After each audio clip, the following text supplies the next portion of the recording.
tayyor bo'lgan sun'iy intellektni qanday qilib o'sha qarorga kelganligini o'shani yaratgan olimlar ham tushunmayapti. Buni tushunish uchun yangi soha chiqdi, yangi yo'nalish, ya'ni hozir mechanical interpretation deyishyapti. Ya'ni o'sha mexanik tarjima tushunish. Tushunish, o'shani tushunmoqchi bo'lyapti, qanday qaror. Aynan mana shu yo'nalish menimcha endi 4 yilmi bo'ldi bu yo'nalish chiqqaniga. Endi o'sha laboratoriyadagi olimlar shuga qiziqib har bitta sun'iy intellektni nima siz har bitta gapirganingizga sizga javob beradi-yu, qanday qilib shu qarorni qabul qilyapti turganligini tushunishga harakat qilyapti. Nega? Chunki agar biz uni tushuna olsak, biz uni nazorat qila olamiz, kontrol qila olamiz degan nima bor, tushuncha bor. Lekin menga ham yangilik bo'ldi. Mana hozir sun'iy intellekt o'ylardim ko'p algoritm deb, ya'ni nimalar ma'lumotlar bazasi, mana butun bor ma'lumotlar kiritilgan. U misol uchun internetda nima ma'lumot bo'lsa, hammasini o'qiy oladi onlayn tarzda, hamda undan tashqari hamma ma'lumot unga tashlangan. Xuddi hamma kitoblarni olib o'qib chiqqandagida siz savol bersangiz, o'sha bazadan, bor mavjud bazadan javob bera oladi. Ya'ni men aytmoqchi bo'lganim, sun'iy intellekt bu faqat odam bilishi mumkin bo'lgan narsani biladi. Odam biladigan emas, bilishi mumkin bo'lgan.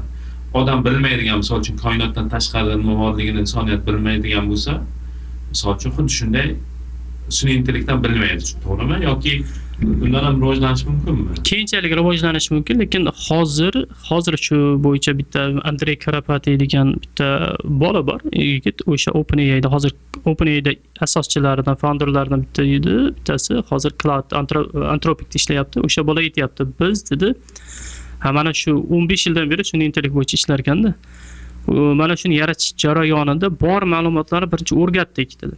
Ya'ni hozirgi ma'lumot siz aytganda o'sha internetda bor odam tomonidan yaratilgan, yozilgan ma'lumotlarni unga bergan va o'shandan sizga qarab javob etib beradi. Tushunib turib sizga qaytaryapti. Ya'ni biz uni hozir hayvon desak bo'lmaydi deyapti. U hayvon emas deydi. U odam emas deydi. U deyapti o'zicha endi hazillashib aytdi, ghost dedi. Qanaqadir bir digital, ya'ni digital ruh deyapti-da.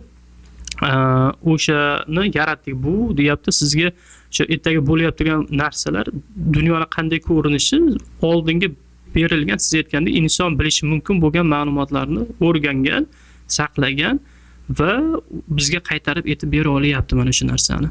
Lekin aynan qanday jarayonda qaysi qarorga kelyapti turganligini hali 100% bilisha olmayapti. Uni tepasiga har xil filtrlar qo'yib boshqarishga harakat qilishyapti, lekin kelajakda o'sha super intelligence deyapti. Agar biz o'shanga yetishsak, inson bilishi mumkin bo'lmagan narsalarni ham biladi. Bu shunga harakat qilishyapti. Shunaqa narsani yaratishga harakat qilishyapti hozir.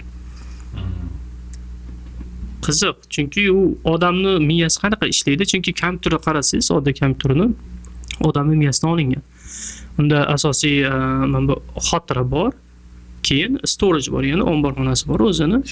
Storageda umumiy fayllar saqlanadi, tezkor xotira. Insonda ham xuddi shunday. Siz tezkor xotirangizda asosiy ko'p ishlatilgan narsalar, so'zlaringiz, har kuni gaplashgan odamlaringiz tezkor xotirada turadi. Qolgan ma'lumotlar, hayotingiz davomida ko'rgan narsalaringiz xotirangizda bir burchakda saqlanib turadi. Xullas, sun'iy intellektni ham inson miyasidek yaratishga harakat qilishdi.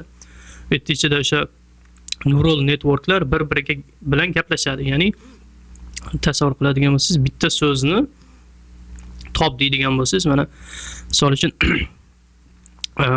Paris bu deydigan bo'lsangiz, Fransiyani poytaxti degan nimani topib kelish kerak.